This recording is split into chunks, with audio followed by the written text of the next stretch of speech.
Buenas tardes, estimados asistentes, bienvenidos a este webinar sobre perspectivas de fusiones y adquisiciones, operaciones de Money de cara a futuro, y muchas gracias por vuestra asistencia, tanto a los que estáis conectados en directo como a todos los asistentes que os habéis inscrito y que os iréis conectando a lo largo del webinar.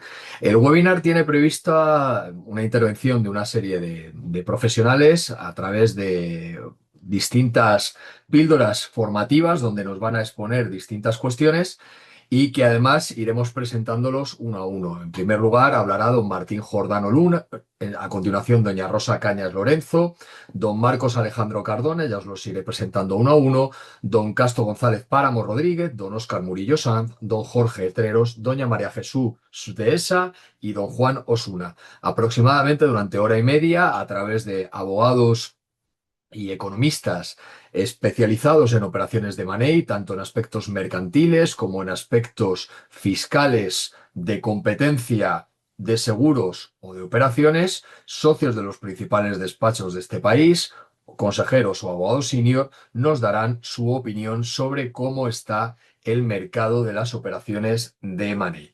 Bueno, como sabéis, las operaciones de money son sin duda algunas de las más relevantes y algunas de las más cuantitativas para los despachos de abogados. Sin duda, el mercado español es un mercado vivo, es un mercado interesante desde la perspectiva de las operaciones de compraventa de empresas y posterior reestructuración, tanto a nivel grupo como con inversiones nacionales y extranjeras, y por eso hemos decidido traeros a una serie de expertos panelistas para que os den su opinión.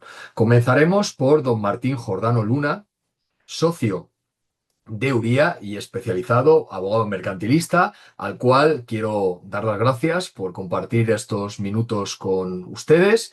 Y naturalmente, Martín, es tu tiempo. Tienes aproximadamente, perdona que sea un poco estricto con los tiempos, unos 10 minutos aproximadamente. Y coméntanos tu visión sobre cómo ves el mercado de M&A desde tu perspectiva como socio de la firma Uría. Muchas gracias. Pues muchas gracias, Enrique. A ver, yo creo que desde el punto de vista más, si queréis, más económico, el primer trimestre ha sido de gran actividad. En Estados Unidos, por ejemplo, es el mejor primer trimestre en años en términos de volumen de operaciones. En España también lo ha sido, aunque es verdad que el volumen en cuanto al número de operaciones y no tanto al tamaño ha sido menor que en el trimestre anterior.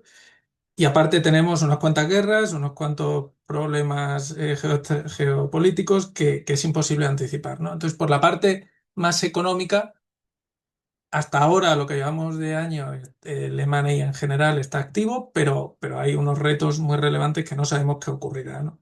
Desde un punto de vista más legal o más de abogado, yo veo algunos riesgos o algunas cuestiones que me gustaría resaltar y también quizás ciertas oportunidades, tanto desde el punto de vista del M&A puro como más del societario o venture capital, ¿no?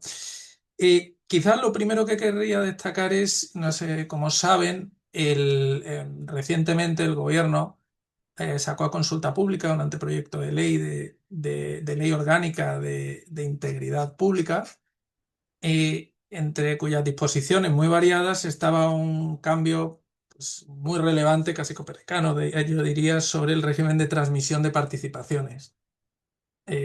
Como ustedes saben, a día de hoy, aunque la ley de sociedades de capital establece el requisito de escritura pública para la transmisión de las participaciones, es un lugar común entre la doctrina e incluso entre jurisprudencia del Tribunal Supremo que la transmisión de participaciones es meramente consensual y que la elevación a público pues es únicamente ad probationem, no ad solicitatem.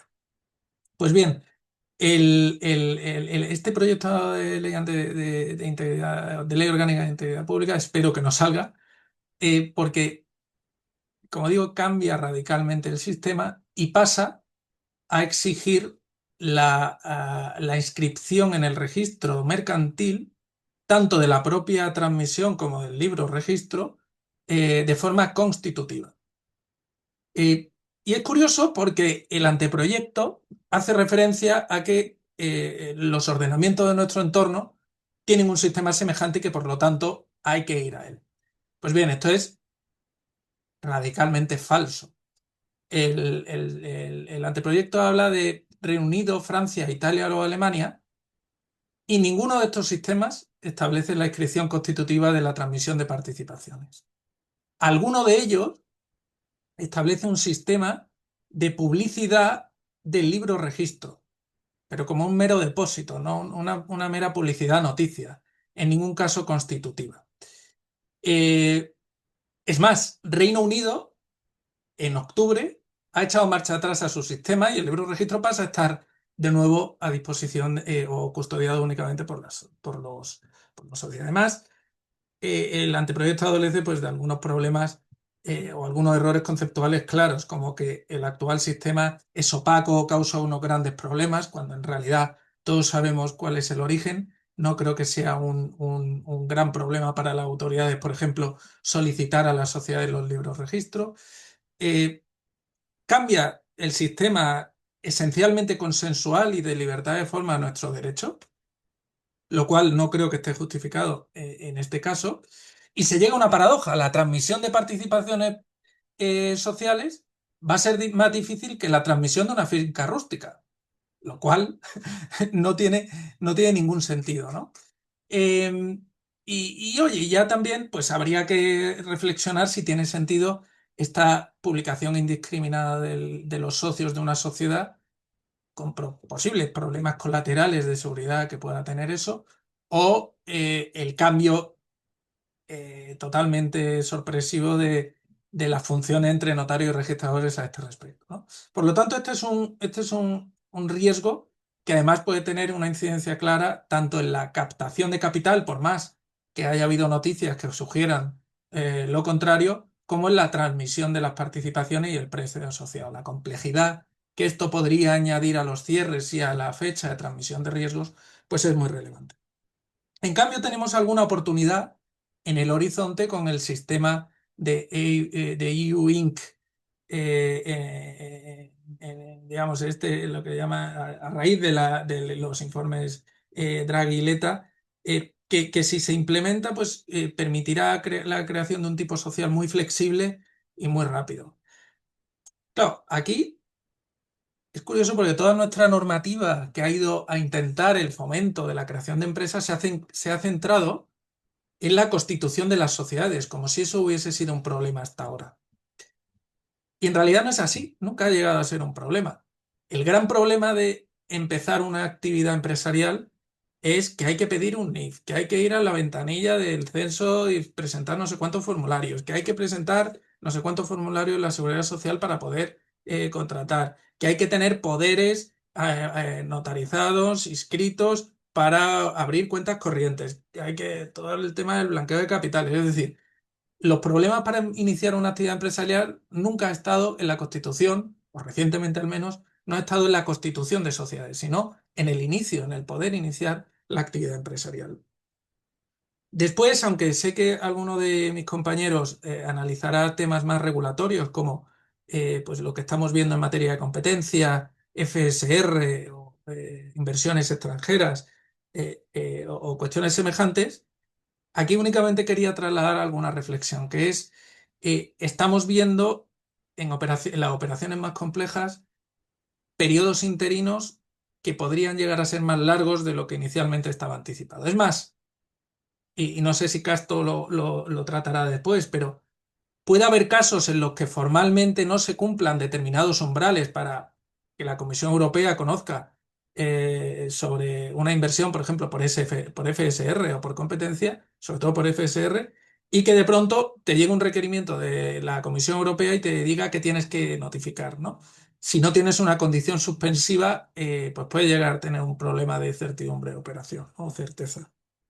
Y además, cada vez más estamos viendo operaciones menos sencillas, más complejas, en las que hay que hacer multitud de reorganizaciones previas, carve-ins, carve-outs, y esto al final tiene una incidencia en el propio contrato de compraventa muy decidida. Es decir, hasta ahora, o hasta hace unos años, el estándar de fijación de precio en un M&A en España era el locked box, en la medida de que el vendedor tenía seguridad de precio y el riesgo de la operación o del riesgo del negocio económicamente se traslada al comprador desde, desde la fecha de esas cuentas de locked box.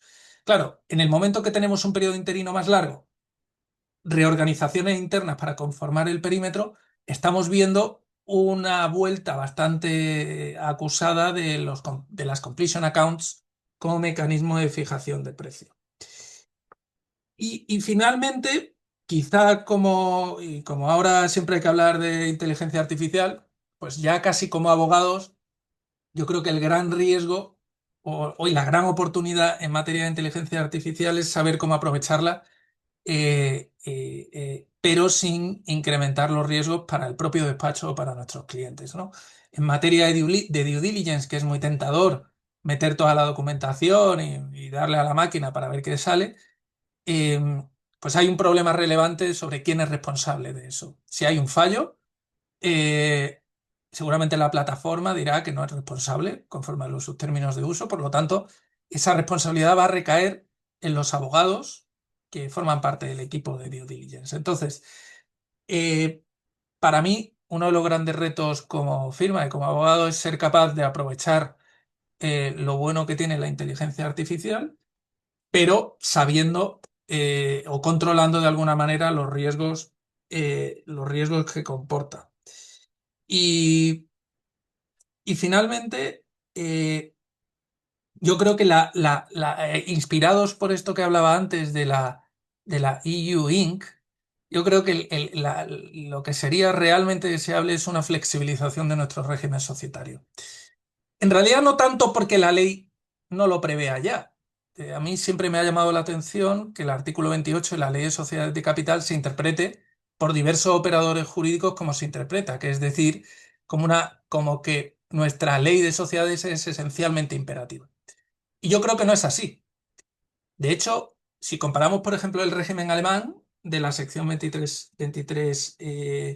5 de la Ley de Sociedades Anónimas alemana, eh, ahí nos dice que, que solo me puedo apartar de las normas establecidas por defecto en la ley cuando así me lo habilita. En cambio, en el régimen de limitadas se dice lo contrario, es todo es dispositivo salvo lo que expresamente diga que es imperativo. Nuestro artículo 28 se parece y está inspirado mucho más en la ley de sociedades limitadas alemana. Entonces nunca he entendido cómo se ha hecho una interpretación tan poco flexible de la normativa. En cualquier caso, el reto es saber o encontrar las formas de flexibilizar nuestra normativa societaria para poder captar capitales, especialmente en sociedades de venture capital, de una forma más eficiente y no enfrentarnos a salidas de compañías por esa razón. Entonces, yo, Enrique, estas eran mis ideas. No sé, por mi parte es todo y creo que me ha ajustado el tiempo.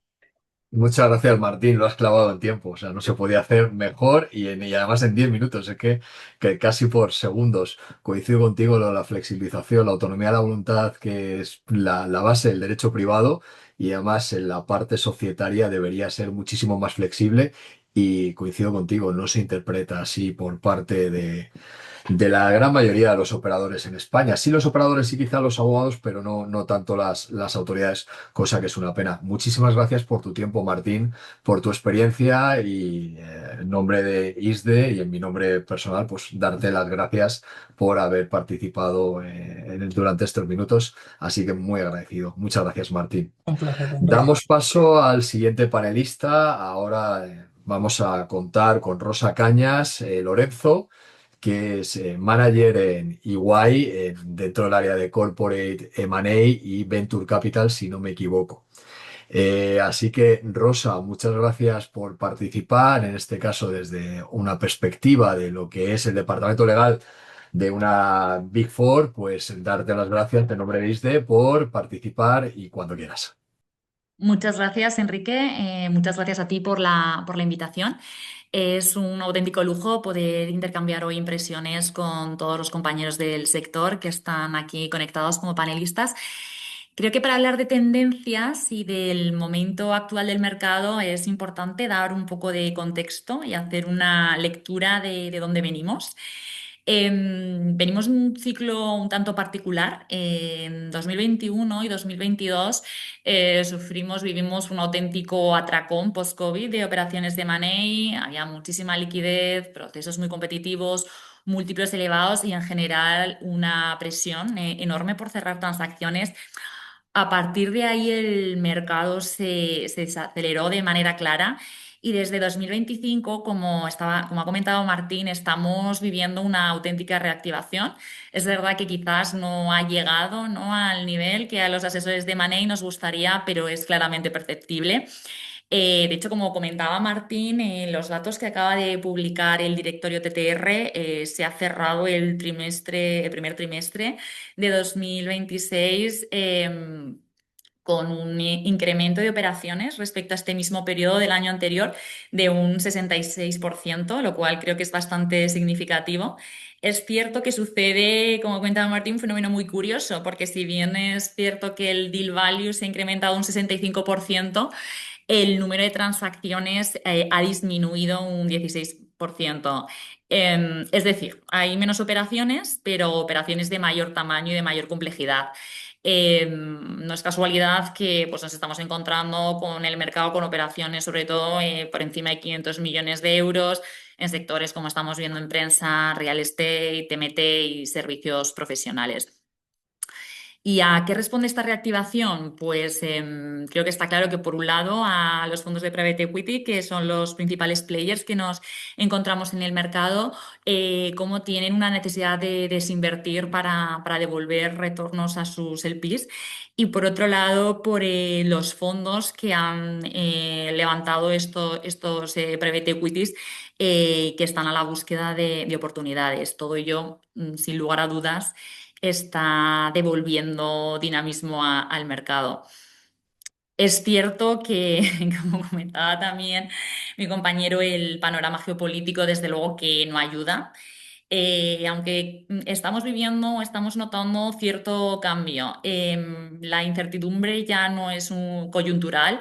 Por ejemplo, con la guerra de Ucrania nos encontrábamos muchos clientes con un enfoque más de wait and see cómo se resuelve este conflicto. Ya en los últimos años, con todas las tensiones geopolíticas que hemos vivido, estamos viendo sobre todo como en el middle market los clientes han aprendido a vivir con esa incertidumbre, ya no se paran las operaciones a la espera que el conflicto se resuelva, sino que se diseñan asumiendo, ¿no?, esa incertidumbre como parte del deal. ¿Qué reflejo tienen en este contexto? ¿Qué tendencias nos estamos encontrando en este año 2026? Pues en primer lugar, diría que una de las tendencias que nos estamos encontrando es como los clientes, o sea, los vendedores, antes de ir al mercado, preparan sus activos, sus compañías para la venta. No todos los activos o compañías se pueden vender tal como se compraron en su momento, tal y como están. Como he comentado, muchos activos se adquirieron en ciclos con múltiplos altos, por ejemplo, post-COVID. Otros tienen perímetros que a lo mejor a día de hoy no resultan tan atractivos o tan óptimos para los compradores. Y para maximizar valor nos estamos encontrando como en muchas ocasiones es imprescindible separar activos, aislar riesgos, delimitar perímetros, llevar a cabo pues, operaciones de carve-out, carve-in, modificaciones estructurales, fusiones, escisiones, segregaciones. Y aquí estamos viendo un cambio muy relevante. Antes era habitual ver cómo las operaciones se lanzaban al mercado con carve-out pendientes y en caso de que así se acordase entre vendedor y comprador, esas reestructuraciones se establecían como condiciones suspensivas para llevarse a cabo entre signing y closing. Últimamente venimos viendo lo contrario. Cada vez hay más clientes que planifican su exit con más antelación, analizan qué parte del perímetro vender, cuál no, ejecutan esos carve-outs, carve-in, reestructuraciones antes de salir al mercado. ¿Por qué? Bueno, pues como he comentado, porque los carve-outs, carve-ins muchas veces alargan ese periodo interino entre signing y closing. introducen de cierta manera ese riesgo de ejecución, ¿no? Añadido a otra serie de CPs que sea necesario introducir en el marco de la negociación. Y es verdad que en un entorno de incertidumbre como en el que nos movemos, muchas veces el tiempo se puede llegar a convertir en un enemigo del deal, por lo que vemos que los clientes tratan de anticiparse y ejecutar estos procesos con antelación. La segunda tendencia que, ¿no? Pues pensando cuando estaba preparando mi intervención, he identificado en los últimos deals que hemos cerrado, es cómo se están alargando los plazos en estos últimos meses. En primer lugar, en la fase de due diligence, estamos viendo procesos de due diligence más largos, muchas veces divididos en varias fases. La due diligence está cobrando mucho protagonismo, se realizan procesos de due diligence más exhaustivos. Los compradores están más focalizados en reducir la incertidumbre, no dar patada a seguir y esperar a cubrirlo en el régimen general de responsabilidad del contrato de compraventa. Esta mayor duración, ¿no? O extensión de los plazos no nos lo estamos encontrando solo en fase de due diligence, sino también en la negociación de los SPAs. Y ocurre vamos, una paradoja que me parece bastante interesante. Creo que se está negociando durante periodos de tiempo más largos precisamente para ganar certeza en la ejecución.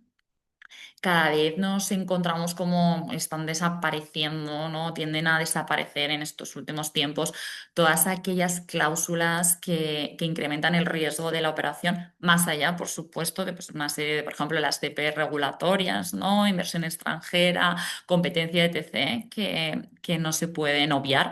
Pero más allá de estas cuestiones imperativas, vemos cómo están desapareciendo todo tipo de condiciones suspensivas que tienden, ¿no? A alargar este periodo interino entre signing y closing.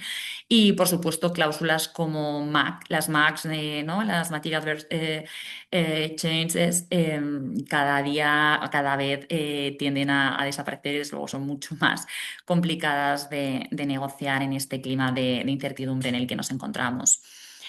Y por otro lado, diría que otra tendencia que cada vez identificamos más, donde más impacto, ¿no? Está teniendo en el mercado, es la fijación de los mecanismos de precio. Hablaba antes Martín, ¿no? De cómo pues, Lockbox se está utilizando más completion accounts. Desde nuestra experiencia, también cada vez lo que suele ser más frecuente y habitual son mecanismos de precio como los earnouts y otra serie de ajustes contingentes como respuesta principalmente a dos factores. Por un lado, a los gaps de valoración. Muchas veces los compradores compraron en ciclos de múltiplos elevados, por lo cual están exigiendo precios altos, mientras que los compradores pues, no siempre tienen tan claro que vayan a poder obtener el retorno esperado. Y en segundo lugar, pues en operaciones en las que existe especial incertidumbre, por ejemplo, regulatoria, de que se vaya a obtener, ¿no? Que el activo vaya a obtener determinada licencia o de que se vaya a firmar determinado contrato que es clave para la compañía. ¿No? En estos ocasiones es particularmente donde nos estamos encontrando cómo se está incrementando el uso de estos ajustes contingentes del precio. Creo que los earnouts en particular han dejado ya ser de una excepción o algo exótico para convertirse en una herramienta bastante habitual que permite cerrar discrepancias de valoración, repartir mejor los riesgos y alinear las expectativas entre el comprador y vendedor, ¿no? Para tratar de reducir, ¿no? Esos plazos de negociación que antes comentaba. Y para terminar, me gustaría destacar la idea de que creo que estamos en un momento muy interesante en el sector de Money, en el que nuestro verdadero valor como abogados, como asesores, es anticiparnos, entrar cada vez antes en las operaciones, ayudar a diseñarlas bien, y a identificar y anticipar los riesgos para poder repartirlos entre las partes, incluso antes de sentarnos a negociar.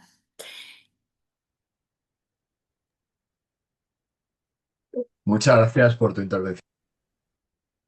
Que se están alargando todos los plazos de todas las operaciones, tanto en la parte inicial como en la parte final, ¿no? Y además un incremento significativo en cuanto a las operaciones.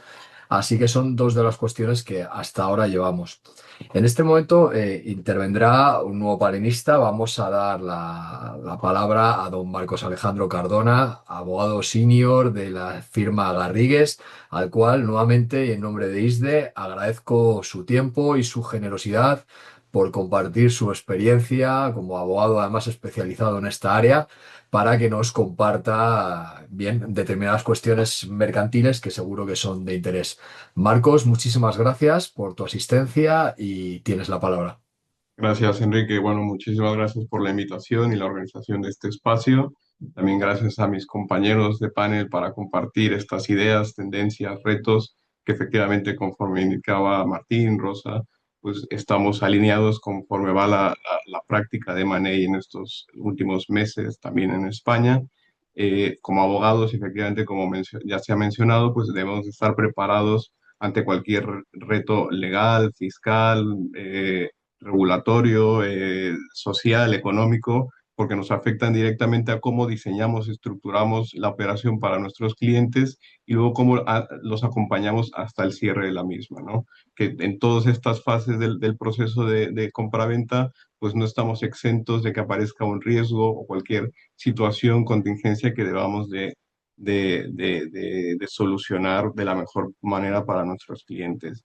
Reitero esa tendencia que se marca con las operaciones de pre-exit mediante las compras de add-ons para reforzar el perímetro del grupo que se pretende vender o que se pretende comprar, que desde mi punto de vista, en la perspectiva de asesor de vendedores y compradores en el ámbito del private equity, pues ya marca una tendencia en los últimos meses, ¿no? Y si queremos añadir un componente adicional, pues en el sector tecnológico vemos cada vez más estos grupos de empresas de reciente constitución, por decirlo, 3, 4 años o más recientes, que van adquiriendo compañías o quieren reforzar el perímetro para salir a una venta o desde el punto de vista del comprador se quieren centrar en cómo hay sinergias que se añaden a este grupo, ¿no?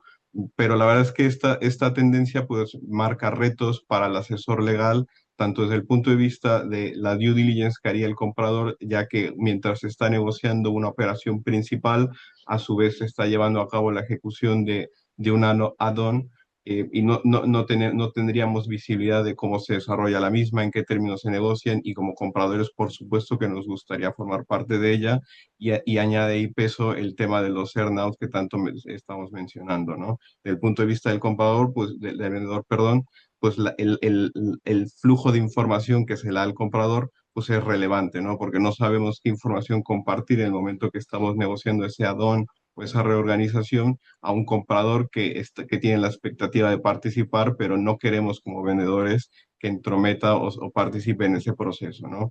Al final es un proceso, es una tendencia peronal que busca reforzar, que busca dar mayor oportunidad económica, financiera frente al mercado cada vez más agresivo y reforzar el producto de esa venta, ¿no? Entonces sí es una tendencia, pero que marca bastantes retos en tema de plazos, de lo que se conoce, se negocia y se cierra esa reorganización previa y cómo nos afecta en nuestra operación principal, lo cual obviamente tenemos que regularlo de forma adecuada en nuestro contrato de compra-venta. La due diligence, pues naturalmente tendremos poca visibilidad, pero debemos de exigir al menos los informes de due diligence sobre esos add-ons o mayor acceso a esas reorganizaciones. Y que además hay estudios o informes publicados también por Big Four o otras entidades en el extranjero que marca esto, que confirman ya esta tendencia de lo que va creciendo esta forma de estructurar estas operaciones. Obviamente no es la única forma, pero ya marca una tendencia y hay que estar preparados tanto desde el punto de vista del asesor del vendedor como del asesor del comprador y por tanto atenerse y saber regularlo de forma correcta en el contrato de compra-venta. Y otro de los retos muy concretos que ya apuntaba Martín, que al final está en la boca de todos los mercantilistas en estas últimas semanas, es el reto normativo que es emergente, que podría surgir de la posible aprobación del anteproyecto de ley orgánica de integridad pública, que marca un cambio de paradigma en el régimen de transmisión de las participaciones sociales, es decir, afecta a las sociedades limitadas. Creo la razón por la cual se ha excluido a las sociedades anónimas, pero es verdad que va destinado realmente a las sociedades limitadas, ¿no?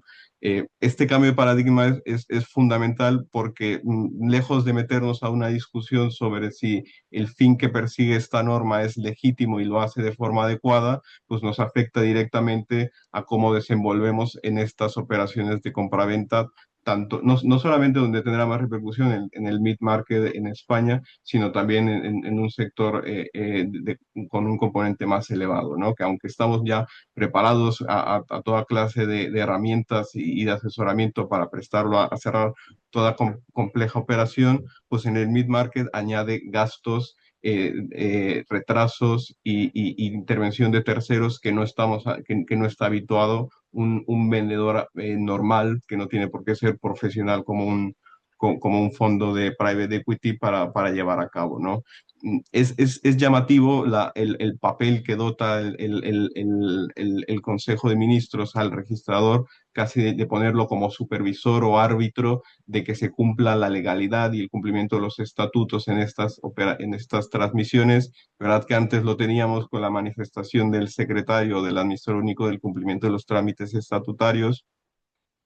Pero al final dependemos ya de un tercero, ¿no? Un registrador que, hombre, que lejos de entrar de la entrada en vigor de esta propuesta, pues siempre lo miramos con cierto cuidado por saber cómo va a ser ese criterio de ese registrador, ¿no?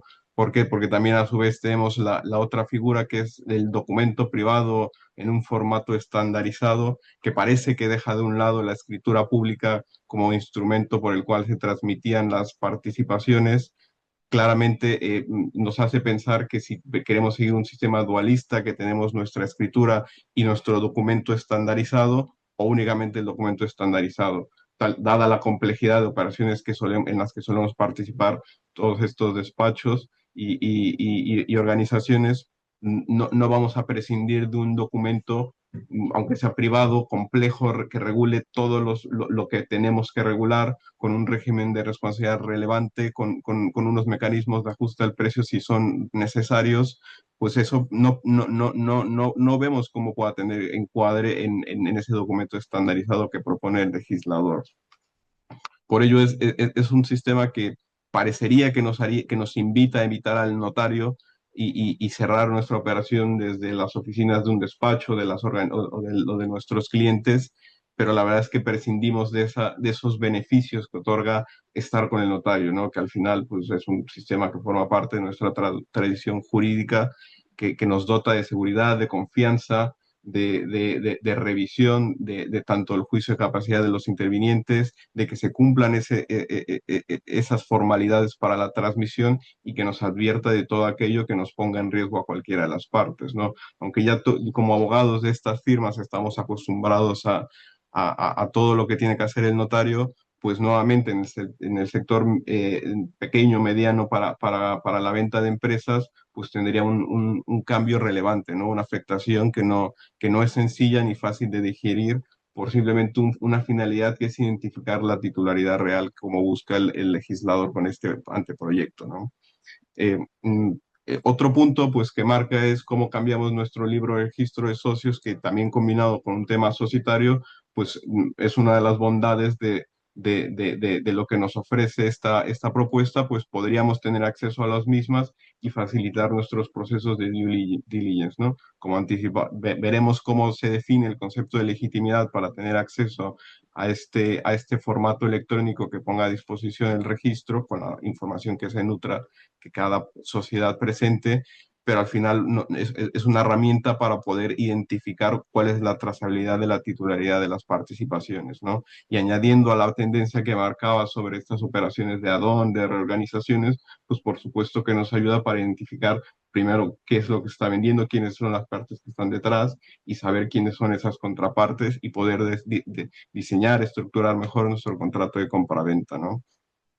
Eh, eh, y además, un último punto por cerrar esta tendencia y reto que van muy de la mano es la participación de personas, entidades que actúan como depositarios de las cantidades que se otorgan, que se transfieren en parte del precio, ¿no? Naturalmente solemos buscar una institución bancaria que actúe como lo que llamamos como agente de escrow para que custodie esa transferencia y la transfiera al vendedor en su caso, a la parte que corresponde una vez que se cumplan determinados hitos, ¿no? En esta nueva estructura o cambio de paradigma que se nos plantea, pues necesariamente tendremos que ir hacia ahí, ¿no? No podremos asesorar tanto a comprador y vendedor que quedemos en manos del criterio del registrador que no conocemos, cuyos, cu- cuya interpretación podría ser distinta a lo que nosotros vemos tradicionalmente y naturalmente el dinero tiene que quedar en un punto, en un puerto seguro, ¿no? Puede ser esa gente, normalmente esto incrementará los costes de la operación o irse directamente al notario. Por tanto, no parece que tengamos que prescindir de la figura del notario y nuevamente es una crítica hacia este sistema que nos están tratando de llevar de inscripción constitutiva, ¿no? Eh, y finalmente, ¿qué pasaría si existe una nota de calificación defectuosa que difícilmente obtenga una solución, ¿no? Lo dejo como último punto, que al final es de estos retos que tenemos que prepararnos y anticiparnos en el contrato de compraventa. Muchas gracias a todos. Muchísimas gracias, Marcos. Coincido contigo, es una tradición honda con un notario que además da fe y asesora a las partes. Creo que sería, pues, a mi juicio, un cambio bastante drástico respecto, especialmente para pequeñas y medianas empresas, ¿no?, que participen en las operaciones. Muchas gracias, Marcos, por tu intervención. Vamos a dar ahora mismo paso a don Casto González Páramo, socio de Hogan Lovells y experto en competencia, al cual ahora mismo ya tengo aquí en pantalla y le tengo de coanfitrión para que comparta los documentos que creo que tenía preparado en el caso de que los quiera compartir. Muchas gracias en nombre de ISDE, Casto, por tu tiempo, y tienes el tiempo y la palabra.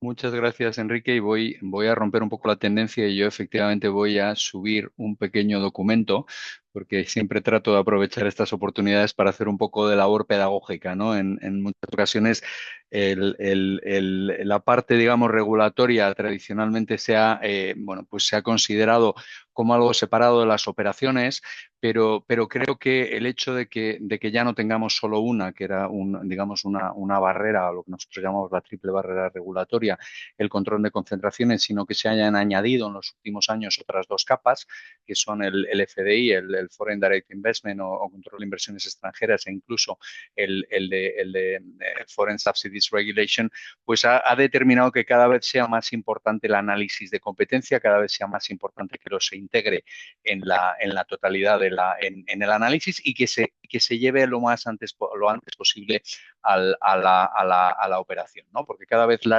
la afectación que estas tres barreras pueden tener en una operación de concentración, bueno, en general en una operación corporativa, en el mundo de la moda, en cualquier otro sector, son más importantes. Algunas de ellas ya las han destacado mis predecesores, pero como digo, voy a aprovechar para explicar un poco, incidiendo sobre todo en las particularidades del mundo de la moda, en estas tres barreras y en las tendencias que estamos viendo, ¿no? Como sabéis, la más tradicional y que todos tenemos en mente es la de control de concentraciones. Pues hay que notificar todas aquellas operaciones que superen unos determinados umbrales que en términos generales se establecen en términos de facturación, pero también, y aquí tenemos la excepción ibérica en España y en Portugal, en términos de cuota de mercado. Esto hace que muchas veces operaciones que a priori podrían parecer fuera de lo que se entiende que aplica a grandes transacciones, pero no necesariamente a las más pequeñas, sí que acaben siendo afectadas por el derecho de la competencia. Lo que sí estamos percibiendo cada vez más, y voy a poner las slides, pero no voy a ir por cada uno de ellos porque voy a centrarme más en las tendencias que vemos en el análisis. Como sabéis, las notificaciones en control de concentraciones, hay un principio de one-stop shop. Si se notifica ante la Comisión Europea, si se superan esos umbrales, no hay que hacerlo en las autoridades nacionales, pero lo que sí que estamos viendo es que hay una tendencia de las autoridades a hacer una expansión de la interpretación que hacen de los conceptos, que muchas veces los conceptos en competencia son muy particulares y no necesariamente intuitivos, conceptos como control, como empresa, etcétera, con lo cual es aconsejable hacer el análisis desde el principio, porque si bien, como digo, se hace a través de unos formularios y hay unos procedimientos reglados, prácticamente en todos los casos, ante la Comisión Europea, ante la Comisión Nacional de Mercados y Competencia, hay lo que llamamos prenotificación. Antes de hacer esa notificación, se presenta, digamos, el borrador y ellos te dan el visto bueno cuando creen que tienen la información necesaria. Bueno, pues estos procesos se están extendiendo muchísimo. Como decía, ya lo decía antes Martín u otros, los procedimientos se están extendiendo mucho. Donde antes teníamos prenotificaciones de 2, 3 semanas, estamos viendo algunas de meses en las que además, bueno, no es que se lo tomen con calma, sino que cada vez vemos que se involucran más, incluyendo en el mundo de la moda, nuestra experiencia cercana a otros, digamos, a otras instituciones públicas, se solicita información que a priori uno no podría no esperar en este tipo de análisis que necesariamente son bastante técnicos de derecho de la competencia, pero sí que vemos que se están expandiendo muchísimo y cada vez están tendiendo a pedir más información. Como decimos, hay una segunda capa que sería la de la FDI, de Foreign Direct Investment. Como sabéis, esta es relativamente reciente, desde 2023. Hay que notificar cualquier operación de adquisición de más de un 10%. Y esto es importante porque no necesariamente es control. Una participación minoritaria puede disparar el FDI, que se haga cuando se dan dos circunstancias fundamentales. Una, que tenemos un inversor extranjero, y extranjero es un concepto muy amplio, es decir, cuando el Ultimate Beneficial Ownership, al menos un 25% de él está fuera de la Unión Europea, se cumple esta circunstancia. Y hay una segunda, y es que normalmente sea que se adquiera una empresa en un sector estratégico. Pero el sistema español está plagado de excepciones. Hay excepciones que determinan que se tengan que notificar operaciones por la propia naturaleza del inversor extranjero. Por ejemplo, si este está controlado o tiene una relación íntima o directa con un gobierno extranjero, si ha realizado inversiones, y esto puede aplicar perfectamente en el caso de grandes fondos de inversión que tienen una multiplicidad de intereses, que haya hecho una notificación reciente en temas que afecten a la seguridad, al orden y la salud pública en otro Estado miembro de la Unión Europea, o, por ejemplo, que tengan una utilización intensiva de inteligencia artificial, las compañías, o que tengan una serie de obligaciones de protección de datos que determinen que tengan que hacer unas determinadas auditorías. Todo eso puede hacer que una empresa a priori no considerada en un sector estratégico, y la moda no suele serlo, sí que haga que se dispare la necesidad de notificar. Además, en FDI, como la autoridad es relativamente nuevo, y digamos que la autoridad ha encontrado que le permite conocer mucho sobre operaciones que no conocería de otra manera, con lo cual primero hace una interpretación muy amplia de todos los conceptos para intentar que todo lo que puede ser notificable sea notificable. Y una vez se realiza la notificación, que se hace ante el Ministerio de Economía, esta notificación, como sabe cualquiera que ha estado sometido digamos, a ella, se manda a todos los ministerios que puedan estar afectados y recibe solicitudes de información y peticiones de aclaraciones de temas no necesariamente relacionados, ¿no? Te pueden preguntar desde cómo proteges esos datos, a si has recibido ciberataques, a cuál es tu política industrial, con lo cual el FDI es claramente una barrera regulatoria en expansión y que permite digamos, al Ministerio de Economía controlar bien y hacer preguntas que en principio no parecen o las que uno podría esperar. Además, de nuevo, a pesar de que tiene unos plazos muy, muy perentorios, también hay una serie de posibilidades de suspender esos plazos cuando, por ejemplo, se pide su opinión a otros ministerios, con lo cual los plazos, lo que estamos viendo es que lo que antes eran procedimientos de autorización que duraban, pues se podía hablar de semanas y anticiparlo con cierta precisión, cada vez es más difícil, cada vez es menos factible determinar con precisión, con anterioridad, cuánto va a durar un procedimiento, procedimiento, porque cada vez más se involucra a más autoridades y el proceso está más, digamos, fuera de control desde el punto de vista de los calendarios. Además, cada vez vemos que la autoridad está imponiendo más condiciones a esas autorizaciones, no tanto en control de concentraciones, que sigue siendo un análisis bastante técnico que realiza normalmente en España la CNMC, pero sí lo estamos viendo desde el punto de vista del FDI. Y luego hay una tercera que normalmente no se tiene ni siquiera en consideración o no es aparente o no surge, ¿no? Que es el Foreign Subsidies Regulation, también es relativamente nueva, de 2022, y lo que representa básicamente es una cierta exportación del régimen de ayudas de Estado. Lo que se pretende es que aquellas empresas extranjeras que adquieran empresas en la Unión Europea y que tengan o que hayan recibido ayudas que puedan considerarse que tienen la forma de subsidios, entendidas de forma muy amplia, pues no utilicen estas ayudas para facilitar sus adquisiciones y, por lo tanto, que esos subsidios no distorsionen la competencia, en este caso en el mercado de las adquisiciones europeas. En el caso de las concentraciones, obviamente estamos hablando de concentraciones de cierto tamaño, es decir, que la adquirida factura un mínimo de 500 millones, pero baja mucho a la hora de determinar cuáles son esas ayudas. Es decir, si las partes de la operación, el adquirente ha recibido más de 50 millones en conjunto en los últimos 3 años, puede dispararse la necesidad. Por lo tanto, tenemos esta triple barrera que ha hecho que cada vez sea más necesario. Antes era algo que las autorizaciones regulatorias, bueno, pues siempre estaban ahí, pero se iban analizando según avanzaba la operación.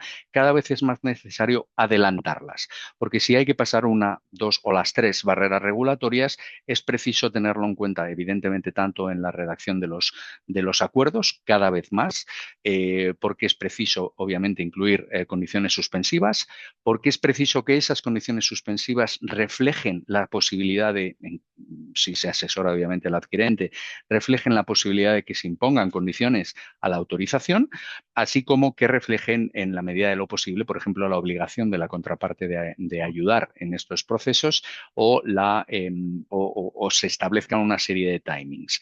Segundo, porque es también preciso regular el periodo interino, que cada vez es más largo, es decir, desde la firma hasta la autorización. Como sabéis, en competencia, todas estas regulaciones, todas estas autorizaciones son suspensivas. No se puede implementar la operación hasta que no se han obtenido de forma expresa o tácita, con lo cual podemos encontrarnos en una situación, como si lo combinamos con el hecho de que cada vez se expanden más los plazos, en la que podemos, desde la firma hasta el cierre de la operación, pueden pasar meses. Y eso puede ser muy complicado, sobre todo en un sector como el de la moda, muy dinámico y en el que se necesitan tomar decisiones muchas veces importantes sobre la estrategia de la compañía de forma ya no en un periodo de semanas, sino de meses, sacar colecciones nuevas, etcétera.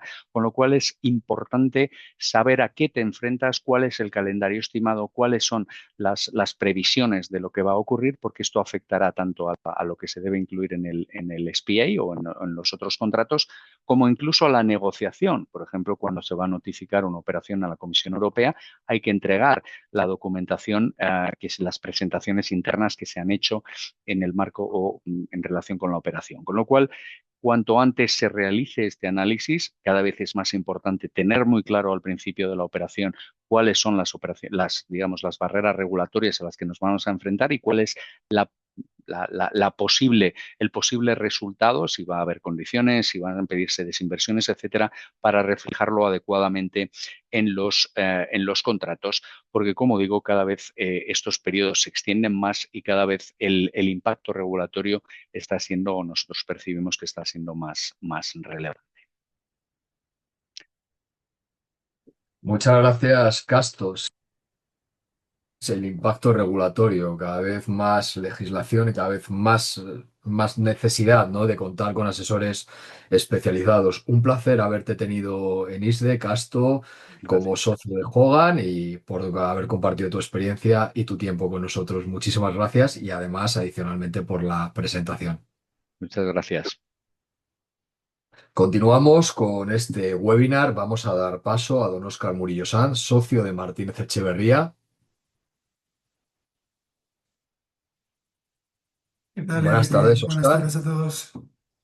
Pues nuevamente, y en nombre de ISDE, muchísimas gracias por compartir tu tiempo y tus conocimientos con nosotros. Como decía, Óscar Murillo es socio de Martínez Echeverría, una firma conocida por todos. Así que, Óscar, tu tiempo y tus conocimientos. Muchas gracias.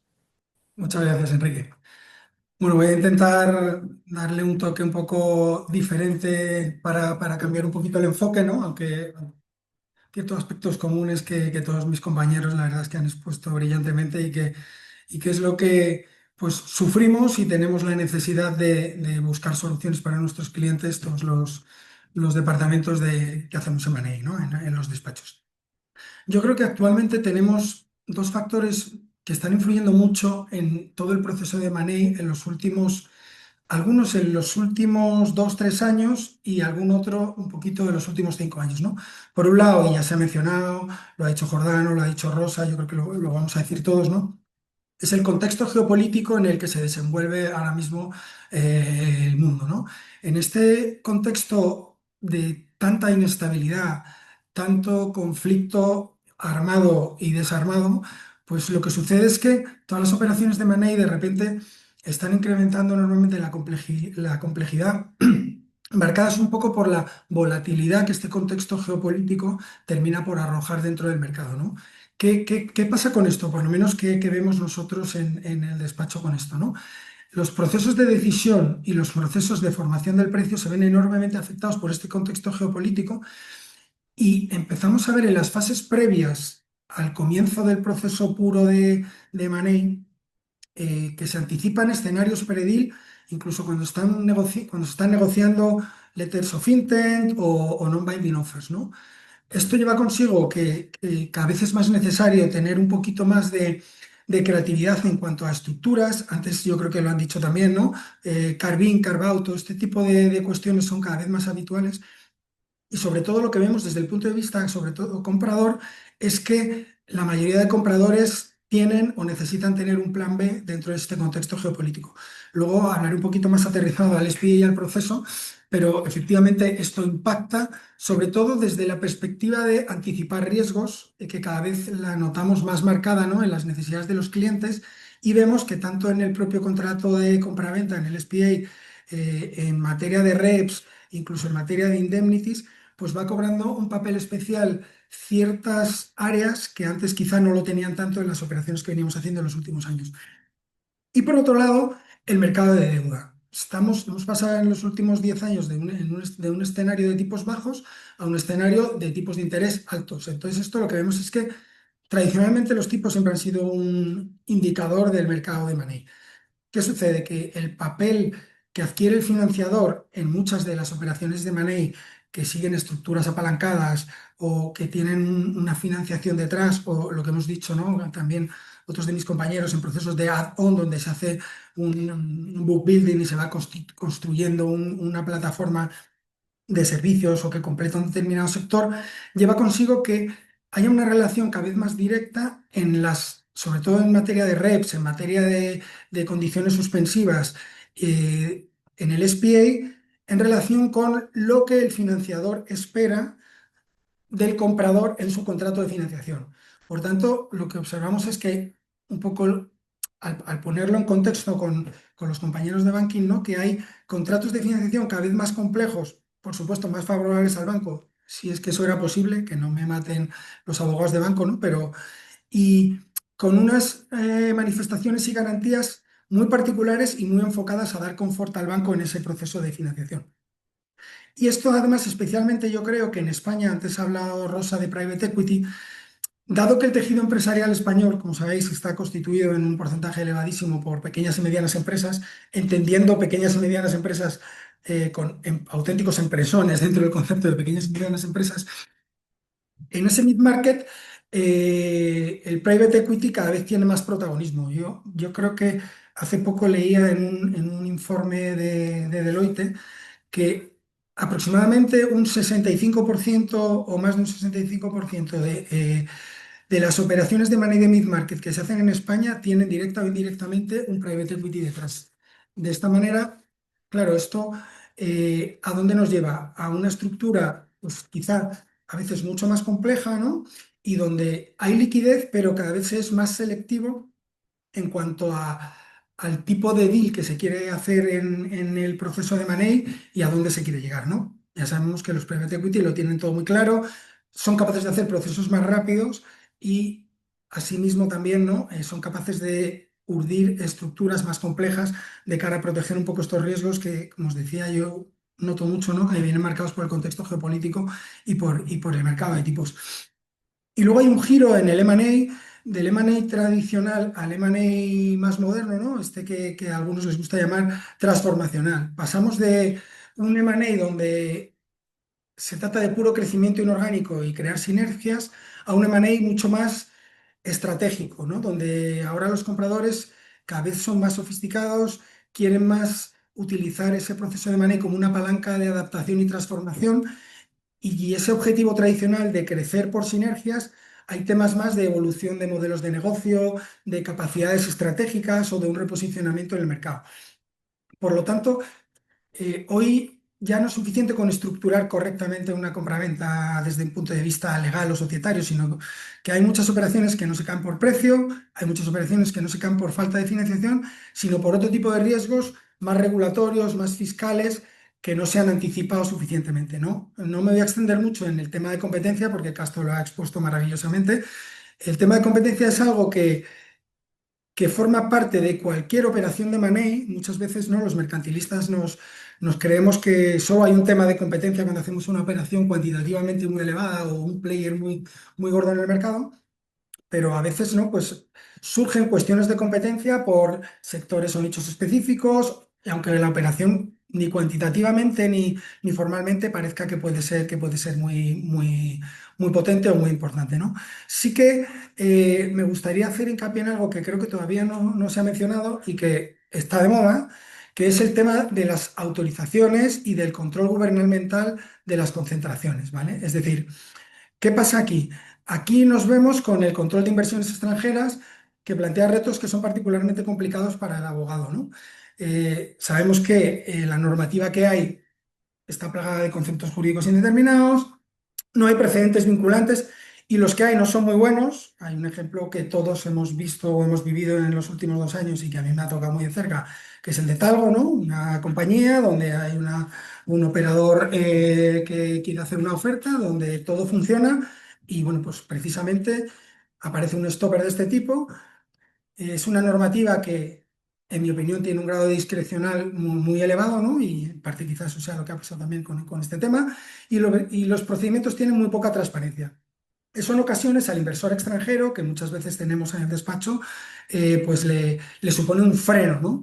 Y desde el punto de vista del SPA se traduce en condiciones suspensivas muy abiertas, en derechos de salida condicionados a la obtención de esas autorizaciones, en una obligación de cooperación más reforzada y sobre todo en un desplazamiento del riesgo muy hacia el comprador, que en ocasiones hace difícil, ¿no? Que estas operaciones se puedan llevar a buen fin de una manera normal. También observamos el tema de los factores ESG. Esto ha dejado de ser algo que está como fuera y se ha convertido en un riesgo jurídico o si quieres, en una preocupación jurídica que tiene consecuencias directas en el M&A y que para muchos inversores, por el perfil de inversor, también por extranjeros y no solo extranjeros, pues se ha convertido en algo importante que requiere manifestaciones y garantías específicas en este sentido y un enfoque desde esa perspectiva también, ¿no? En todo el proceso de M&A. Y después, un poco para ir terminando, que me queda un minuto y pico, ¿qué vemos? Vemos que la due diligence, y eso también lo hemos escuchado antes, ¿no? Con mis compañeros, ha evolucionado de ser una revisión histórica, vamos a mirar si la compañía hacía todo esto bien, etcétera, a tener un análisis prospectivo y más estratégico y estructural en línea con lo que decíamos de este tipo de procesos, de manera que se traduce en unas reps and warranties más cualificadas, más cualitativas, exclusiones más específicas, por supuesto, precio variable, ajuste de precio. Y lo que vemos también, muy marcado, sobre todo en los últimos 2 años, es las estructuras de equity rollover. Son muchísimos los supuestos de operaciones de money donde los vendedores venden, pero una parte del precio están obligados a invertirla en el vehículo que compra y a seguir siendo partícipes del éxito de ese negocio, de manera que eso, unido a la estructura de earnout, también refuerza enormemente el grado de confianza del comprador. Con lo cual, resumen muy rápido en 10 segundos. Operaciones mucho más largas y costosas, contratos significativamente más extensos y complejos, y bueno, pues que los despachos tenemos que tener una cooperación interdepartamental mucho más intensa para responder a las necesidades de los clientes. Muchísimas gracias. Muchas gracias a ti, Óscar. Bueno, con esta perspectiva has tocado distintos aspectos y los que has conectado de forma extensa a lo que ya veníamos, con lo cual ha dado una visión, quizá para los que se han incorporado un poco más tarde, más global. Así que muchísimas gracias por tu tiempo, por tu generosa palabra y por compartirnos cómo desde Martínez Echeverría estáis viendo las perspectivas que en estas operaciones tan interesantes estamos viendo. Así que muchas gracias por tu tiempo. Gracias a vosotros, un placer. Un placer. Continuamos con nuestro siguiente panelista, ya le tenemos aquí conectado, Jorge Etreros de Herbert Smith Freehills, si lo digo correctamente, perdona si no lo he pronunciado correctamente. Jorge, como siempre, muchas gracias, un placer tenerte en ISDE, por tu tiempo, por tu generosidad y tus conocimientos que vas a compartir con nosotros. Así que, Jorge, tu tiempo y tu micrófono. Muchas gracias. Gracias, Enrique. Bueno, buenas tardes a todos y dar también gracias a Lisde en primer lugar por invitarme, que la verdad es que es un honor compartir pantalla, en este caso con colegas de este nivel y también con los asistentes por escucharnos a esta hora de la tarde, ¿no? Por mi parte, yo me voy a enfocar en otro aspecto diferente del M&A. Yo no soy abogado de M&A, aunque intervenga en due diligence, sino de seguros. Por lo que yo me voy a enfocar en los seguros de M&A, básicamente, o más técnicamente conocidos como los seguros de W&I, estos los de Warranties and Indemnities, ¿no? Entonces, antes de entrar en materia, voy a hacer una brevísima definición para quienes quizá no lo conozcan o no trabajan habitualmente con este instrumento, que es un seguro, es una póliza de seguro común, pero que cubre las declaraciones y garantías, las warranties, que además han salido precisamente ahora en la intervención de Óscar, pues que el vendedor otorga al comprador en el contrato de compraventa. Entonces, en el caso en el que esas garantías resulten ser o falsas o inexactas o que no se cumplan y el comprador, esto es importante, sufra un daño como consecuencia de ello, pues es la aseguradora quien responde y no directamente el vendedor. Entonces, dicho de una forma más sencilla y como todo seguro, digamos que es una herramienta en la que se desplaza el riesgo del incumplimiento, en este caso de las garantías, a una compañía de seguros, con consecuencias pues, que son súper relevantes tanto para la estructura como para la negociación de cualquier operación de money. Entonces, en los próximos minutos mi idea es tratar un poco esos retos y perspectivas, pero primero hay que dar un poco de contexto tanto europeo como español. Y es que para entender el mercado español, primero es necesario situar el contexto europeo porque, como veremos todavía en España, pues sigue un poco estela de mercados mucho más maduros en este producto.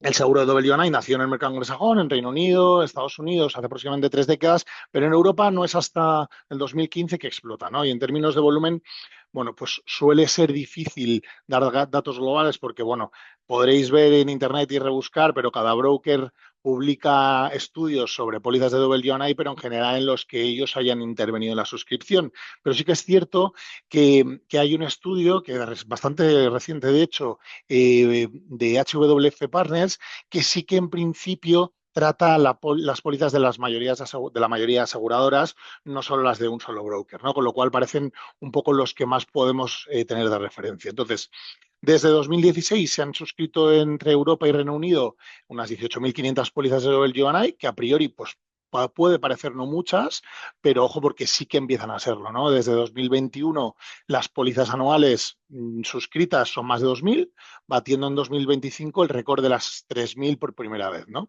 Entonces, ¿cuáles son las jurisdicciones más activas por este orden? Reino Unido e Irlanda, evidentemente, porque siguen siendo el mercado de referencia, tanto por volumen de operaciones como profundidad del mercado asegurador, con un porcentaje de casi el 35% de las pólizas suscritas en total. Le sigue Europa Occidental con un 23%, que estamos hablando más de Alemania, donde el private equity y las operaciones de mid-market pues tienen una penetración bastante alta del seguro del Ionai, así como en Francia, donde sí es verdad que empezó muy lentamente, pero que en los últimos años ha crecido exponencialmente. Luego nos vamos pues, a esos países nórdicos, Benelux, etcétera, que la verdad es que tiene unos niveles de adopción bastante altos en relación al tamaño de sus mercados, con un 12%, y luego ya sí que nos vamos al sur de Europa, Italia, España, etcétera, con un 10,5 de pólizas. Entonces, ¿qué ha ocurrido en Europa en los últimos 5 años? Fundamentalmente dos cosas. Primero, bueno, una corrección del mercado asegurador. Hemos estado en los últimos años en un mercado, como llaman los aseguradores, blando, pues porque han entrado, digamos, que nuevos aseguradores, nuevos MGAs, que ha dado lugar pues, a un panorama súper competitivo. Hay muchísimas ofertas de pólizas de WNI y especialmente lo más competitivo desde la perspectiva del precio, desde la prima, ¿vale? Si entre 2019 y 2022 nos movíamos en torno a un precio de un 1% del enterprise value de la operación, en 2023 y 2024 ya no nos supera el 0,8, que bueno, que ahora sí que en 2025 se ha superado o poco.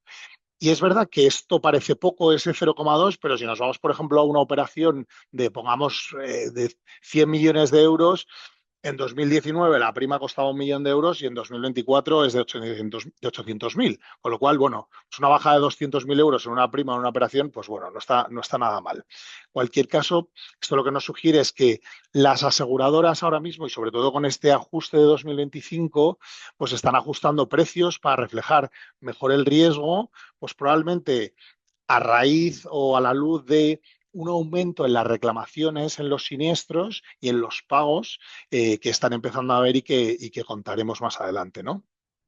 Precisamente ese número de reclamaciones, sabes que es un dato fundamental y en este estudio lo que dicen es que eh, al principio, durante los primeros años, quizás no había tantas reclamaciones porque era un momento de expansión del producto, pero ahora es cuando empieza, ¿no? Los últimos 5 años es cuando empieza a haber un volumen más importante de reclamaciones y estamos hablando de entre casi un 15%, 15-20% de las pólizas suscritas ya declaran siniestro, acabando en pago del total de las pólizas pues en torno a un 3%.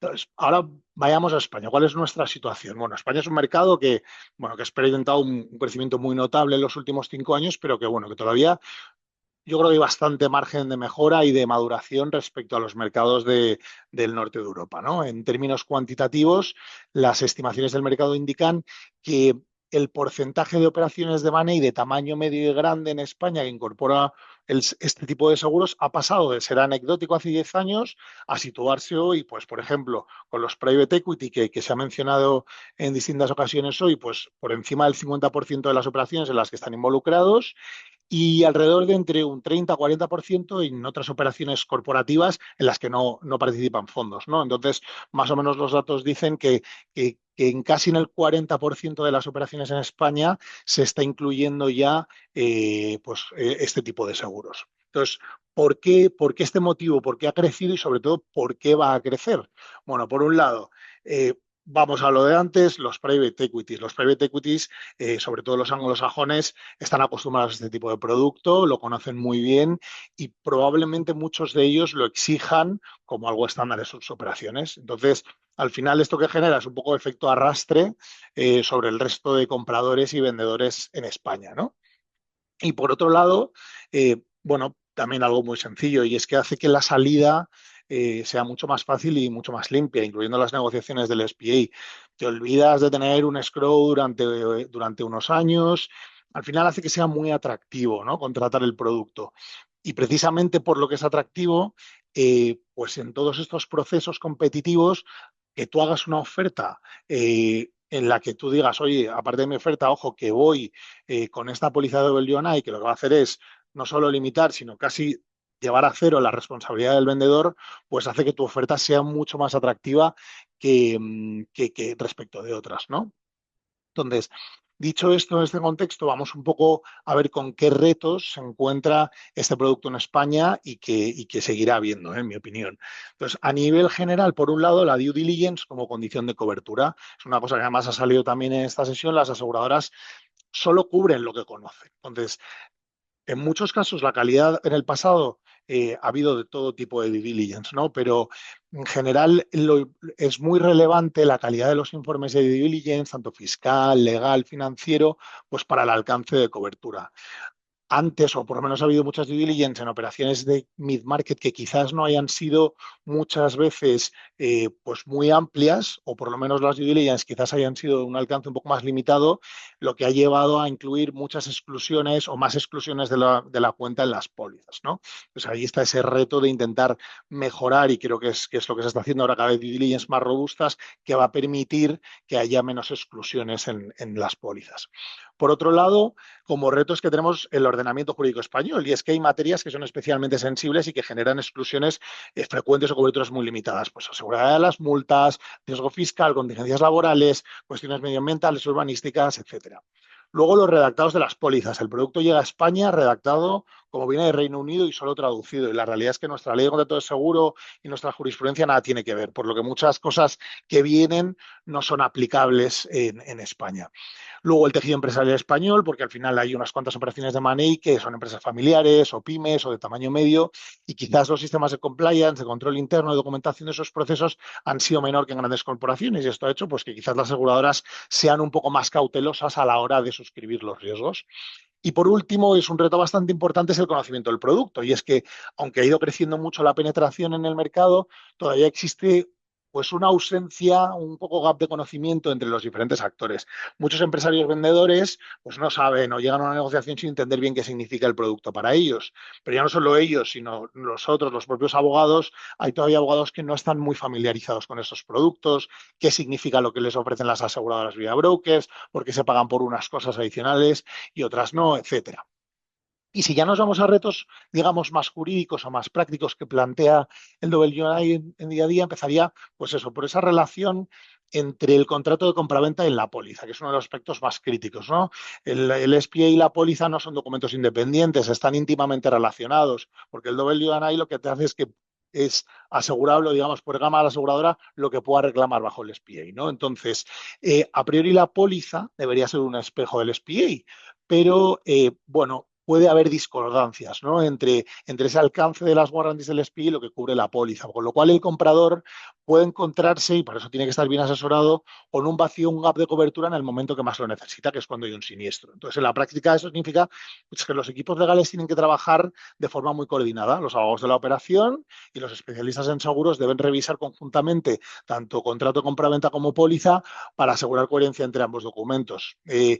Esto también tiene un papel súper relevante los brokers, que tienen unos equipos brutales para ello y que en general dan un asesoramiento muy bueno en ese sentido para evitar, o sobre todo más bien para cumplir con las necesidades que tiene el cliente de aseguramiento.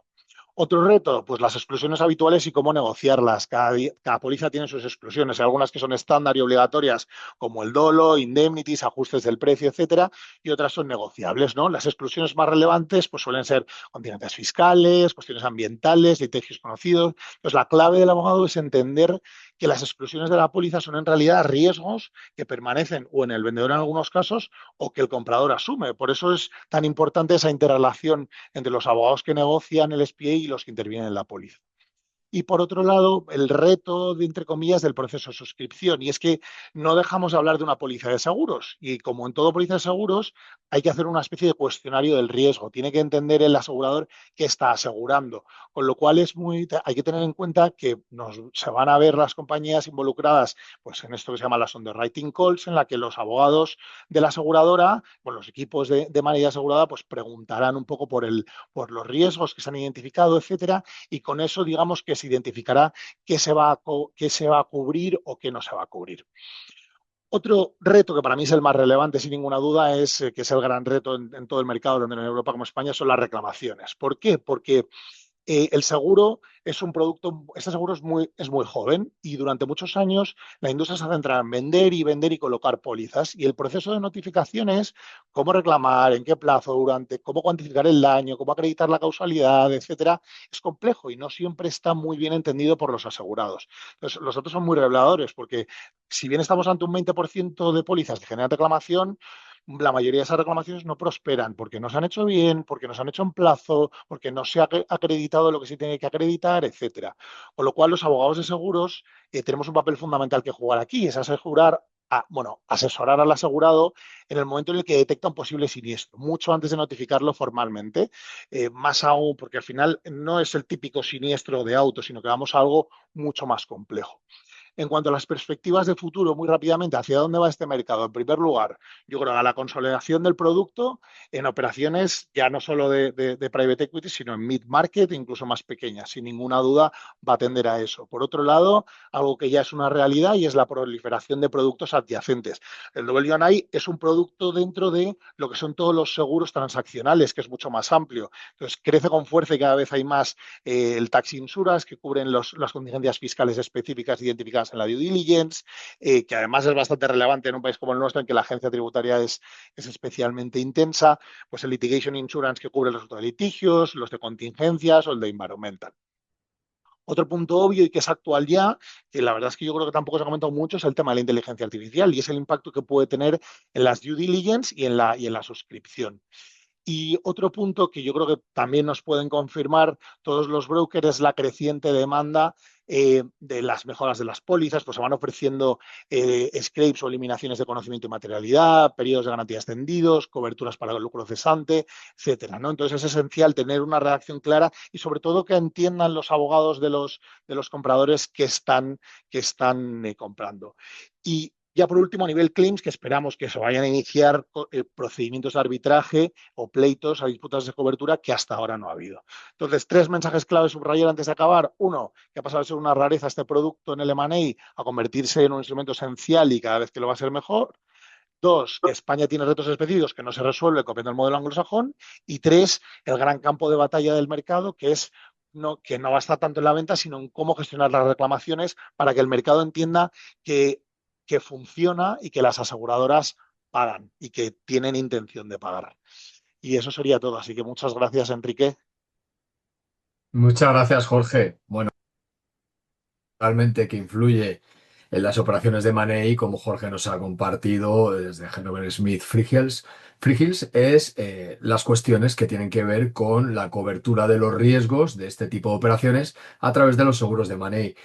Jorge, muchas gracias por tu tiempo, por compartir tus conocimientos, tus perspectivas y por toda esa visión que también influye, que es la cobertura de riesgos, lógicamente, de las operaciones. Damos paso a la siguiente panelista, doña María Jesús de ESA, consejera counsel de la firma Ontier. María Jesús.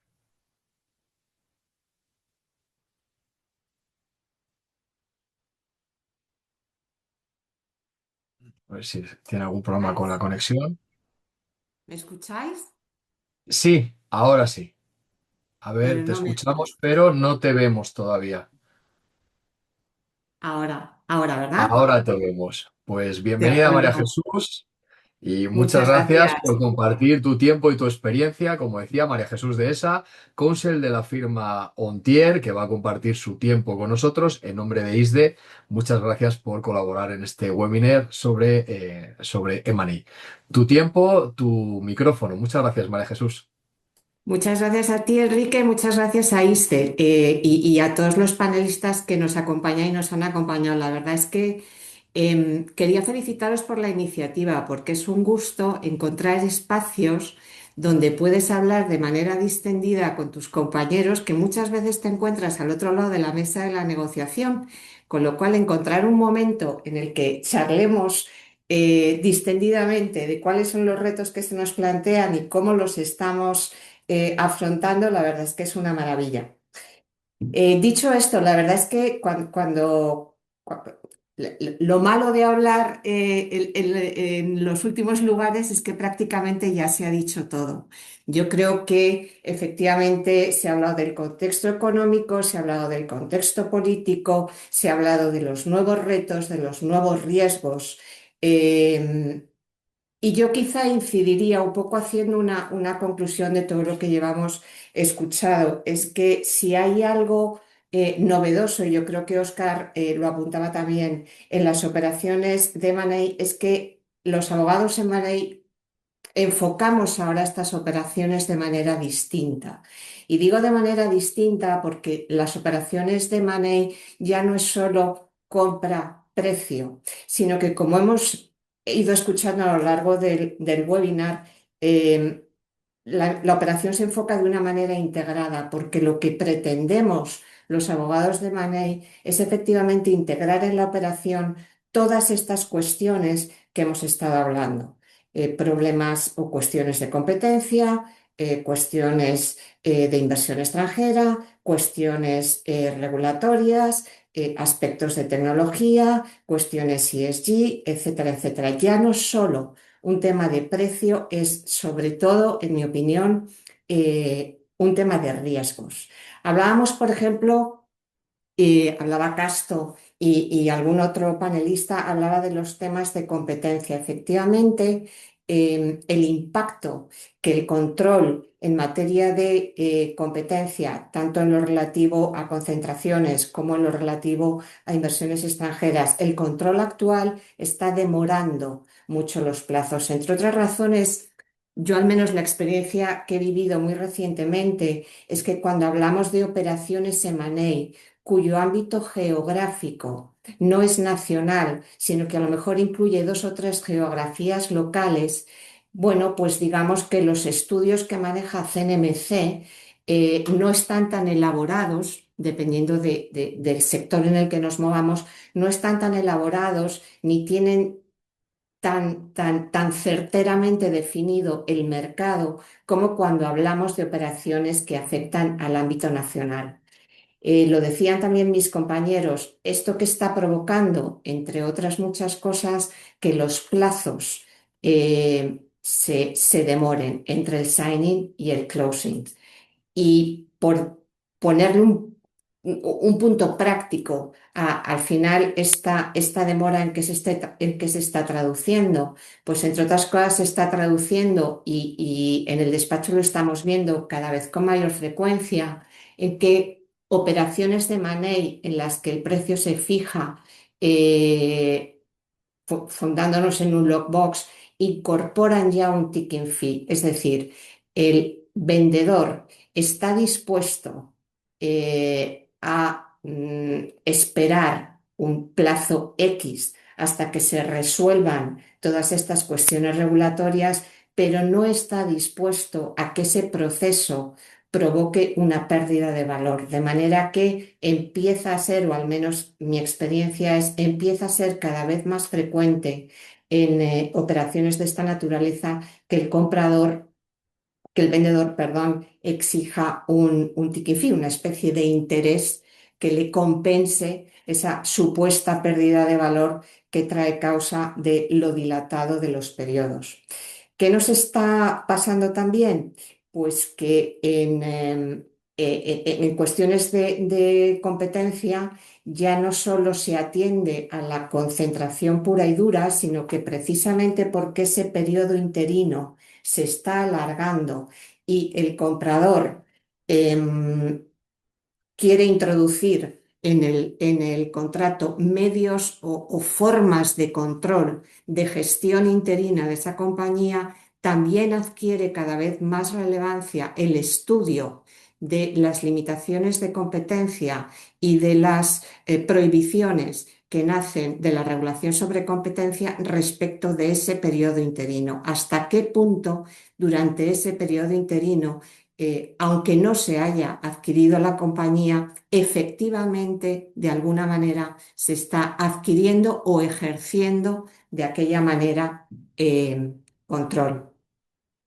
Más cuestiones, también lo han hablado todos los panelistas, cómo ha cambiado el due diligence. Actualmente, y vuelvo un poco al inicio de mi intervención, obviamente el precio es importante, pero en las operaciones M&A de lo que hablamos ahora mismo es de riesgos. Y qué duda cabe que con todo este tsunami regulatorio que hemos vivido en los últimos años, es cada vez mayor la exigencia regulatoria y por tanto es cada vez mayor el riesgo de incumplimiento. Entonces, lo que estamos viendo en los procesos de due diligence, y algún panelista lo ha comentado también, es que estos procesos de due diligence son cada vez más largos, más exhaustivos y más profesionales. Allí donde hasta hace unos años cuestiones como greenwashing, cuestiones medioambientales, ESG, compliance, digamos que pasábamos de alguna manera por encima, pues actualmente tienen una importancia mucho mayor. Ligado con este tema de los riesgos, hablaba Jorge antes de los seguros de Reps and Warranties, que también estamos viendo cómo cada vez adquieren una mayor relevancia. Hasta hace poco, digamos que era un producto reservado a los fondos y sin embargo es cada vez más frecuente que en operaciones mid-market entre a jugar el seguro de Reps and Warranties. Yo creo, lo decía Jorge, yo creo que las aseguradoras han hecho un esfuerzo en la adecuación de las primas, lo cual sin duda es una ventaja, y además yo diría, o mi experiencia es que además de ser más barato, es que de alguna manera elimina de la mesa de negociación ciertas conversaciones a propósito de las Reps and Warranties que entre vendedor y comprador que aligeran el proceso y hacen más fácil llegar a un acuerdo. Cuando existe un seguro de este tipo en la operación, pues efectivamente esas discusiones eternas sobre las Reps and Warranties y las indemnities ceden el paso a otras discusiones entre vendedor y comprador más referidas al negocio. Pero eso que tiene que ver con los riesgos, cuando tenemos un seguro de este tipo, digamos que se lleva a la mesa de la negociación con la compañía aseguradora. ¿Qué más cuestiones he ido yo apuntando por aquí? Bueno, el impacto también que tiene en las operaciones M&A todas estas novedades tecnológicas, las novedades en materia de inteligencia artificial, etcétera, etcétera. Es mucho más exhaustivo el análisis y el estudio que se hace de riesgos asociados a estas nuevas tecnologías, propiedad, intangibles tecnológicos, gobernanza del dato, es cada vez mayor y más exhaustivo, como os digo, el análisis que se hace de estas cuestiones. Y no solo por los riesgos derivados o teniendo en cuenta los riesgos derivados de la normativa española, sino la normativa europea y la normativa americana, dependiendo de quiénes sean los intervinientes en la operación. ¿Y qué más cosas me ha apuntado? Bueno, en materia de precio, decían decía al principio Rosa, creo que era, y Martín, que ellos ven más frecuentemente la fijación del precio por completion accounts que por lockbox. Yo estoy viendo más o menos al 50% una y otra fórmula. Lo que sí que estamos viendo es que cuando se utiliza el mecanismo de lockbox, los plazos son más cortos. Cuando se utiliza el mecanismo del earnout, también los plazos son más cortos y las métricas del earnout, además de las tradicionales, incorporan ya elementos nuevos como por ejemplo cumplimiento regulatorio, como por ejemplo mantenimiento de plantilla o estabilidad laboral o mantenimientos de equipos claves. Ya no es solo el EBITDA, sino que empiezan a incorporarse a la fórmula nuevos elementos. Y por terminar, ligado, es verdad que es parte M&A, parte reestructuraciones, sí que me gustaría destacar una novedad que estamos viendo desde el año 2025 y que probablemente se mantenga en el año 2026, que es la posibilidad de, a través de una operación de reestructuración y de un plan no consensual, hacerse con el control de la compañía. Tradicionalmente, cuando hablábamos de operaciones de distress en M&A, pensamos en esquemas de debt to equity, es decir, los fondos o los acreedores terminan capitalizando la deuda en el marco de un plan de reestructuración no consensual, es decir, toman el control de la compañía como consecuencia de este proceso de saneamiento. Sin embargo, a partir de la operación de Rator, es una operación pública, con lo cual se puede consultar. Aquí se invirtieron los papeles. En este caso, lo que teníamos era un competidor que estaba interesado en adquirir la toma de control de una compañía. Era una compañía familiar, la familia propietaria se negaba a vender. ¿Qué hace el competidor? Lo que hace es comprar deuda, alinearse con las demás entidades financieras acreedoras y promover un plan de reestructuración no consensual que se homologa judicialmente, que arrastra el capital y que al final le permitió quedarse con el 100% de la compañía. Es decir, nunca se firmó un contrato de compraventa, sino que lo que se hizo fue hacerse con el control de la compañía a través de un plan de este tipo. Ya os digo, es una operación pública, se puede, por eso he podido contarla, y creemos que va a suponer una novedad en estos próximos años como fórmula de entrada en el capital social de compañías. No sé si me he ido de tiempo, No, Enrique, que se me ha ido el estás muy bien, María. cronómetro, pero bueno, eso quería comentaros. Pues muchísimas gracias, María Jesús, por compartir tu tiempo, tu experiencia, especialmente por apoyarte en esta última parte que ya vamos viendo que salen nuevas operaciones y además pudiendo ya saber de alguna pública. Gracias en nombre de ISDE y nuevamente agradecidos. Damos paso al siguiente panelista, don Juan Osuna. Cambiamos un poco las perspectivas, pero seguimos dentro de las operaciones de Money. Naturalmente no podemos obviar la parte fiscal. Don Juan Osuna, socio de la firma Phil Fisher. Muchas gracias por compartir tu tiempo y tu experiencia. Y ya sabes, tu tiempo, tu micrófono. Juan, gracias en nombre de ISDE. Gracias, Enrique, y gracias a ISDE por contar conmigo también para dar un poco la opinión sobre cómo vemos desde el punto de vista fiscal estas operaciones. Lo primero, creo que es un acierto que el fiscalista sea el último, porque normalmente somos los que nos podemos llegar a cargar las operaciones, o como nos gusta más a nosotros pensar, queremos creer que les intentamos arreglar cuando se empiezan a torcer por cosas fiscales, ¿vale? Y también intentaré ser ágil para que podamos todo el mundo llegar a ver el fútbol.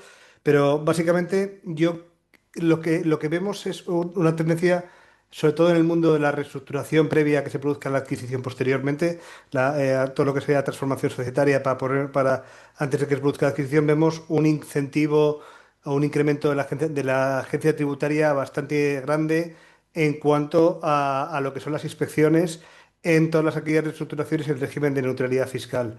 Esa inquina que se puede ver, ese incremento de inspecciones y en muchos casos tumbándose motivos económicos válidos, que creo que en años futuros veremos que el Tribunal Supremo, que es lo que se está dedicando últimamente a la agencia tributaria, empezará a modular esa agresividad. Nos vamos encontrando con que operaciones de constitución de sociedades holding para posteriormente transmisiones y operaciones de fusiones se ponen en cuestión los motivos económicos válidos, y es algo que día a día en las operaciones de Money empezamos a levantar cada vez más la mano dentro de este tipo de operaciones, y es importante que quede bien cubierto dentro de los contratos. Además, la intuición también de los años de ejercicio profesional es que también podemos ir viendo empresa cada vez con más frecuencia, que empieza a haber cada vez más noticias de que las operaciones de reestructuración, de aportación de holding, empiezan a ser cada vez más públicas, se pone cada vez más el foco por parte de periódicos de que se están empezando a tumbar y yo intuyo que por ahí también hay un punto también de campaña de marketing que la agencia tributaria no nos escondamos, que es a lo que se dedica también muchas veces, en cuanto a inspecciones también, la publicación de inspecciones a famosos, pues ahora también está haciendo mucho foco en todas estas operaciones de reestructuración, ¿vale? También observamos cada vez con mayor crecimiento la inteligencia artificial desde el punto de vista fiscal, pero ya no tanto para, como decían todos mis compañeros, en el marco de las due diligence, que también, por supuesto, es un reto que tenemos todos los despachos de abogados. También empezamos a ver que antes era solamente cliente menos sofisticado, pero también clientes sofisticados de operaciones bastante importantes de middle market. También empezamos a ver que hay un marco de asesoramiento previo por parte de todos los clientes en inteligencia artificial que cuestionan al abogado y es un reto que también nos estamos empezando a encontrar los abogados, empezar a intuir por dónde nos pueden venir sobre todo en el ámbito fiscal, que todo el mundo tiene un sobrino, o un primo, o un amigo que ha vendido alguna empresa con anterioridad y que se lo ha hecho mejor, pues es un reto que nos estamos encontrando también. Y también una cosa importante es que hemos encontrado en los años anteriores previos, pero que puede que suceda durante el 2026, es el miedo al impuesto a las grandes herencias. Como todos sabréis, ya el impuesto a las grandes fortunas ya es una realidad, lleva mucho tiempo en España y de forma recurrente por parte del gobierno se va anunciando o se va intentando la injusticia, el dumping fiscal que se habla de entre las comunidades autónomas como Madrid y Madrid y Andalucía con respecto a otras. Se está denunciando ese dumping fiscal y hay mucha operación de reestructuración que están buscando enfocar cómo podemos evitar esa fiscalidad de las operaciones, porque empieza ya a ser cada vez más interesante esa reestructuración para hacerlo y muchas veces se precipitan y dentro de operaciones de money te puedes encontrar que ha habido una reestructuración que realmente no ha cumplido todos los requisitos por esas prisas de intentar preparar ante el miedo del impuesto de grandes herencias. Y luego, en cuanto a las adquisiciones, yo quería destacar sobre todo dos retos que nos encontramos desde un punto de vista fiscal. En el ámbito de la due diligence va a empezar a cobrar mucho sentido y empezaréis a ver en otras operaciones la aplicación del Pilar 2, que es la tributación mínima del 15% para los grupos internacionales, que no necesariamente va aparejada con la tributación mínima que ya tenemos en España, el 15%. La aplicación del Pilar 2 va a ser un verdadero quebradero de cabeza para las operaciones en las que haya partes internacionales. Tendremos que empezar a auditar que se haya cumplido realmente el Pilar 2 en grupos internacionales cuando solamente se está vendiendo una parte de esa empresa. Así que es un punto que creo que si bien llevamos los fiscalistas hablando muchos años, va a tener de verdad impacto dentro de las operaciones en estos años porque ya se está empezando a declarar los modelos de Pilar 2 por parte de las diferentes empresas. Y también el crecimiento exponencial de la responsabilidad de administradores, y aquí voy directamente relacionado con la parte de Jorge, es decir, Jorge que está hablando, es importante que tengamos en cuenta la referencia de los seguros de responsabilidad y el crecimiento de estos seguros de seguros de limitación de responsabilidad va aparejado también a la adquisición de la responsabilidad de administradores cuando estás comprando una empresa. La agencia tributaria actualmente con la aprobación de cuentas anuales que estén en curso en un momento en el que estemos 5 personas sociedad en un año y te toca formular cuentas de parte del ejercicio anterior, la agencia tributaria está teniendo un crecimiento exponencial. En los últimos 4 años no está publicado los datos del año 2025, pero del año 2021 a 2024 hay un crecimiento del 40% de las derivaciones de responsabilidad. 40% se dice rápido ese número. Y, y esas derivaciones de responsabilidad a administradores son una realidad en el día a día. Entonces, ser administrador en España es una profesión de riesgo y esa profesión de riesgo se traslada también cuando estás comprando una empresa, por lo que veremos que está creciendo mucha esa protección ante ese riesgo que está creciendo exponencialmente. También observamos que los clientes están empezando a cubrir con, con esto.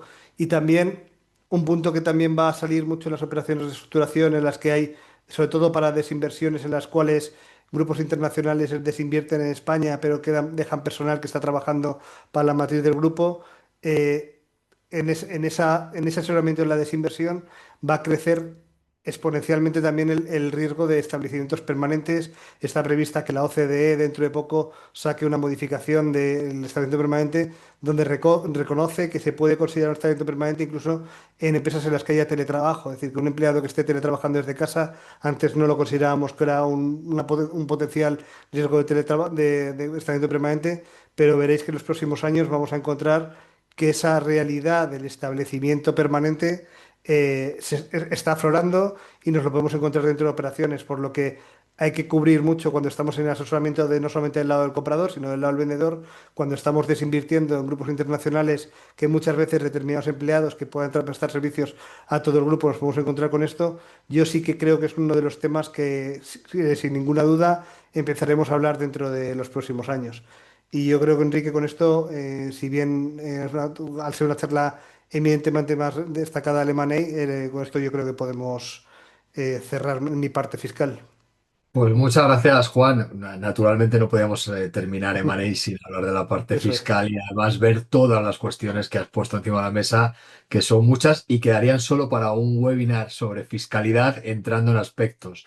Gracias a Phil Fisher, gracias a Juan Osuna.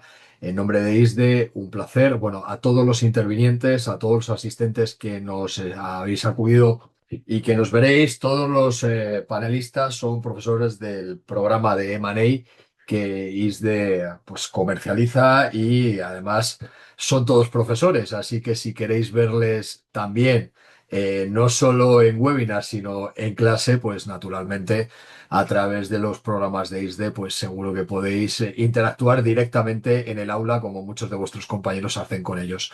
Juan, nuevamente, en nombre de ISDE, muchísimas gracias. Gracias a los asistentes, gracias a ISDE por permitirnos estos espacios de conocimiento y nos veremos en próximos webinars. Un saludo a todos los asistentes. Muchas gracias.